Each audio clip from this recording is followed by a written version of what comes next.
لیکن وہ نام کا اسلام نہیں ہے، وہ عمل کا اسلام ہے۔ عملی طور پر کیا ہے؟ ان الدین عند اللہ الاسلام، دین جو ہے اللہ کے نزدیک وہ اسلام ہے۔ اب اسلام کون سا ہے؟ اسلام وہ ہے جو نبی نے بتایا، اسلام وہ ہے جو قرآن میں ہے، اسلام وہ ہے جو حدیث میں ہے۔ اسلام نام اور قرآن و حدیث کا ہے، ان سے باہر کوئی چیز نہیں ہے، وہ اسلام سے باہر ہے، خارج از وقت ہے۔ اگر اسلام کی بلندی انسان چاہے گا، سب سے پہلے اس نے اپنے آپ کو اپنے آپ میں تبدیلی لانی ہے۔ جناب محمد رسول اللہ صلی اللہ علیہ وسلم سدرۃ المنتہا کے آگے چلے، اس امت کو جنت میں لے جانے کے لیے آپ تڑپ رہے تھے، آخری دم تک تڑپ رہے تھے، لیکن جب اللہ نے آپ کو تحفہ دیا، جنت اور جہنم کے مناظر کو دکھایا اور نمازوں کا تحفہ دے دیا، جب آپ مکہ مکرمہ واپس آئے تو کفار مکہ نے آپ کا استہزاء اٹھانا شروع کیا، آپ کا مذاق اڑانا شروع کیا۔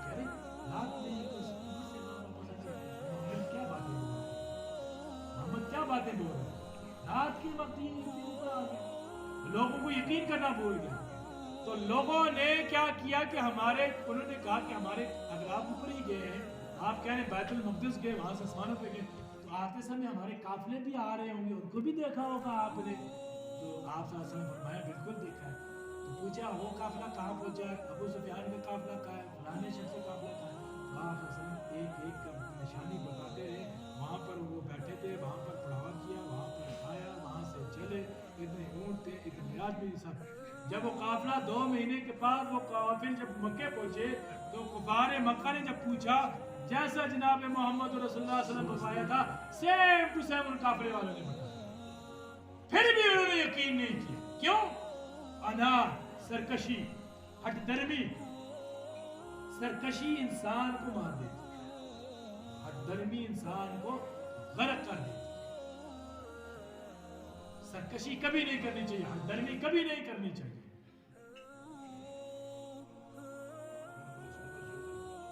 جب آپ صلی اللہ علیہ وسلم نے جب قافلے والوں نے پوری جو آپ صلی اللہ علیہ وسلم نے فرمایا تھا وہ پوری نشاندہی کر دی، پھر بھی وہ کفار کیا ہوئے؟ ایمان نہیں لائے۔ آپ کو اور زیادہ تنگ کرنا سٹارٹ کر، اور زیادہ پریشانیاں بھیجنی آپ کو سٹارٹ کر، دن رات تنگ کرتے، یہاں تک کہ آپ صلی اللہ علیہ وسلم بہت زیادہ تنگ آ رہے ہیں۔ اللہ رب العزت کی طرف سے حکم آپ ہجرت فرمائیں۔ دیکھیے یہاں پر اس ہجرت میں بھی آپ صلی اللہ علیہ وسلم نے امت کو ایک سبق، وہ امانت کا سبق، وہ امانت کا سبق دیا ہے۔ جناب محمد صلی اللہ علیہ وسلم نے 3-4 دن پہلے حضرت ابوبکر کو فرما دیا تھا کہ سواریوں کا انتظام کر کے رکھنا، کسی وقت بھی ہمیں حکم آ سکتا ہے ہجرت کرنے کا۔ ابوبکر نے 2 سواریاں خرید کر رکھ دی۔ جیسے ہی حکم ہوا کہ آپ کو ہجرت کرنی ہے، سب سے پہلے جو آپ صلی اللہ علیہ وسلم نے کیا کام وہ کفار مکہ۔ اب دیکھیے کفار مکہ، درمی بھی دیکھیے اور عقیدہ یقین بھی دیکھیے، جب بھی اپنی کوئی چیز رکھنی ہوگی امانت کے طور پہ جناب محمد صلی اللہ علیہ وسلم کے پاس رکھنی، لیکن ایمان نہیں لا رہے۔ زبان سے کیا بول رہے ہیں؟ امین ہے، امانت دار ہے، لیکن ایمان نہیں لا رہے ہیں۔ اسی کو پتہ کیا کرتا ہے؟ توفیق کا کھچ جانا، توفیق نہ ملا، توفیق نہیں نا۔ اللہ سے ہمیشہ توفیق مانگنی چاہیے، توفیق مانگنی چاہیے، کیونکہ اللہ سے جب بھی دعا کریں، یہ دعا آپ انسان کو کبھی ہر نماز کی بات ربنا آتنا فی الدنیا حسنۃ وفی الآخرۃ حسنۃ وقنا عذاب النار، ایک یہ دعا اور ایک یہ دعا ربنا هب لنا من ازواجنا وذریاتنا قرۃ اعین واجعلنا للمتقین اماما۔ ہر نماز کے بعد یہ دونوں دعائیں پڑھنی چاہیے، ہر نماز کے بعد۔ تو امانت دار کے لقب سے آپ کو ملقب کیا تھا، لیکن اسلام آپ پر نہیں لاتے تھے۔ تو آپ صلی اللہ علیہ وسلم نے کیا کیا؟ حضرت علی سے فرمایا۔ دیکھیے یہاں پر حضرت علی کے لیے رزق بھی ہے اور وہاں سے ان کو امانتوں کی فکر بھی ہے۔ آپ صلی اللہ علیہ وسلم نے فرمایا کہ علی آج رات تم کو میرے بستر پہ سونا ہے، اور یہ امانتیں فلانے فلانے شخص کی ہیں، یہ کل ان کے پاس پہنچا کے واپس اگر تم نے کچھ نہیں۔ حضرت علی کا یقین دیکھیے، ہم اپنا یقین دیکھیے، لیکن کیسا یقین تھا ان کو، یقین کیسا تھا، کتنے خطرہ تھا کہ رات کو حملہ ہونا ہے، اور حملہ بھی کیسے کر رہے ہو، ہر قبیلے کا ایک ایک شخص چنا گیا، ہر قبیلے کا، تاکہ بنو ہاشم بدلہ نہ لے سکے، ہر قبیلے کے ایک ایک شخص کو 12 قبیلے کے 12 شخصوں کا انتخاب کیا۔ تو حضرت علی کو لٹایا گیا امانت دے کر۔ یہاں پر ایک اور معجزہ اللہ نے، دیکھیے امت کو تعلیم بھی دی جا رہی ہے امانت داری کی، اور اللہ اپنا معجزہ بھی دکھا رہا ہے اور کفار کو اندھا بھی کر رہا ہے۔ آپ دیکھیے، یعنی بیک وقت حضرت علی کی جان کو خطرہ بھی ہے، اللہ ان کو بھی بچا رہا ہے۔ آپ صلی اللہ علیہ وسلم کو کفار مکہ جو تکلیف پہنچاتے ہیں، ان کی امانتوں کی کتنی فکر ہے، ان کو امانتیں بھی پہنچانی ہے، اور آپ صلی اللہ علیہ وسلم نے اللہ نے ایک معجزہ عطا کیا اور کفار کی نظروں کے سامنے سے سیدھے حضرت علی کو اپنی بستر پہ لٹایا اور رات کو ایک مٹی کا مٹھی میں لے کے کفار پر جھڑکی پھینکی، وہ سب نظر ہی نہیں آئے، آپ صلی اللہ علیہ وسلم نکل گئے۔ جب کفار کو بعد میں مجھے دیکھا تو صبح جب ہوئی دیکھا علی ہیں، حضرت علی بستر پہ لیٹے ہیں، ارے محمد کہاں ہے، وہ تو چلے گئے، علی کو تھوڑا بہت گزرے سے مارے، آپ سے تو نکل گئے تھے۔ پھر کفار نے آپ صلی اللہ علیہ وسلم کا پیچھا کیا، آپ کے ساتھ حضرت ابوبکر صدیق رضی اللہ عنہ قرآن کریم میں بہت فکر مند رہتے تھے، غمزدہ رہتے ہیں آپ صلی اللہ علیہ وسلم کے سلسلے میں، حضرت ابوبکر صدیق، اسی لیے افضل البشر بعد الانبیاء حضرت ابوبکر صدیق کو کہا گیا۔ جب پتہ چلا کہ کفار مکہ پیچھے سے پیچھا کر رہے ہیں، ایک غار میں آپ صلی اللہ علیہ وسلم غار ثور میں لے گئے، پناہ لی وہاں پر، جانے سے پہلے آپ صلی اللہ علیہ وسلم کو باہر ہوگا، خود باہر ہوگا، غار کو صاف کیا، جہاں سوراخ تھے سوراخوں کو بند کیا، ایک سوراخ رہ گیا، سوراخ کو بند کیا، ایک سوراخ رہ گیا، صفائی کی، فرمایا کہ آپ تشریف لے آئے اندر، تو آپ صلی اللہ علیہ وسلم تشریف لے آئے اندر، حضرت ابوبکر بیٹھے ہوئے ایسے آپ صلی اللہ علیہ وسلم کا سارے اقدس ان کی گود میں اس طرح ہے، ران پہ رکھا ہوا ہے، اور آپ صلی اللہ علیہ وسلم ان کی ران پہ سر رکھا ہے، سوئے ہوئے ہیں، تو یہاں سے پاؤں والی طرف سے جو سوراخ تھا تو حضرت ابوبکر کو وہ بند نہیں ہو سکا، بعد میں دیکھا تو وہاں سے بچھو تھا، اس کی ڈس کو حضرت ابوبکر جھیل رہے تھے، اور اللہ نے ایسا انتظام کر دیا کہ اس غار کے جو دروازہ تھا، منہ تھا، اس منہ پر ایک مکڑی کو بھیجا، اس نے جالا تن دیا، اور ٹھیک اس کے سامنے کفار پہنچے، لیکن ایسا محسوس ہو رہا ہے جیسے کوئی اندر گیا ہی نہیں، جیسے کوئی گیا نہیں، اور حضرت ابوبکر اتنے گھبراہٹ میں ہے کہ اللہ رب العزت نے قرآن میں آیت اتار دی، ان اللہ معنا لا تحزن ان اللہ معنا، نبی کی یہ بول کو قرآن میں اللہ نے فٹ کیا، اتنے پریشان تھے، فرمایا کہ گھبراؤ نہیں کہ اللہ ہمارے ساتھ ہے۔ حضرت ابوبکر صدیق رضی اللہ تعالی عنہ تھک گئے، گود میں سارا تھک گئے، ہل نہیں رہے، لیکن نبی کی شان ہے، وہ اپنے صحابی اور اپنی امتی کے بارے میں نہیں سوچیں گے، فرمایا ابوبکر ٹانگوں کو نیچے کر لو، تھکے ہوئے ٹانگوں کو نیچے کر لو، ابوبکر نے یہ والی ٹانگ نیچے کی، یہ والی ٹانگ حضرت ابوبکر نے نیچے کی۔ تو آپ صلی اللہ علیہ وسلم جب اس غار سے نکلے، پھر ان کے حضرت ابوبکر نے اپنے غلام کو کہہ کر رکھا تھا، پھر وہ دوسرے دن اونٹنی کو لے کے آیا، پھر وہاں سے وہ روانہ ہوئے، مدینے پہنچے، آپ صلی اللہ علیہ وسلم وہاں پر لوگوں نے استقبال کیا۔ سیرت نبوی سے یہ بات ہم کو معلوم ہوتی ہے، ہر ایک چیز آپ جس پہلو کو بھی کھولیں گے نا، جس پہلو کو بھی کھولیں گے، اسی میں ہم کو سبق ملے